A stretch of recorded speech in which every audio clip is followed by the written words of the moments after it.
My name's Alex Morgan. I'm from Princeton, Indiana. I graduated from Princeton Community High School in 1999.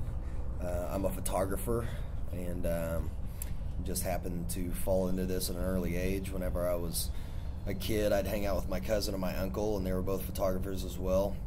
And they kind of had me in the darkroom with them to do kind of certain things that they didn't really want to do anymore. And since they were professionals, they had a certain volume of work that they had to kind of go through and finish quickly. So they had me help, and I learned the basics of the darkroom and stuff. And in high school, I was in journalism class my junior and senior year, and it ended up they needed somebody that had a pretty good understanding of a darkroom. So I ended up going in there and doing a whole bunch of stuff for the yearbook, like pretty much my first day.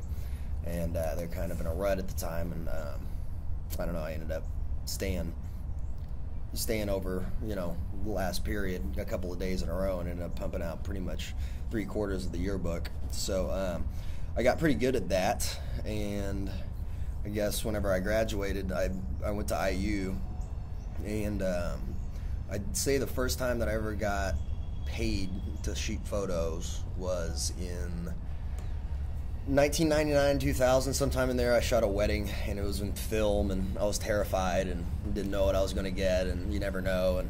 And so I ended up shooting this wedding, and then I got the 24 rolls of film developed, and ended up checking it out and found out that I didn't butcher the whole thing. So showed it to people, and other people started hiring me here and there, just the source of extra money. And I ended up transferring to USI, and I ended up doing subcontract work for some a smaller company, and that gave me some more experience in the wedding stuff. And by that time I converted to digital, and I was an intern at a place called Business Wise magazine for a little while, and I studied under Kent Whitehead from Evansville, and he ended up doing some pretty big things at the LA Times back in the 80s and 90s.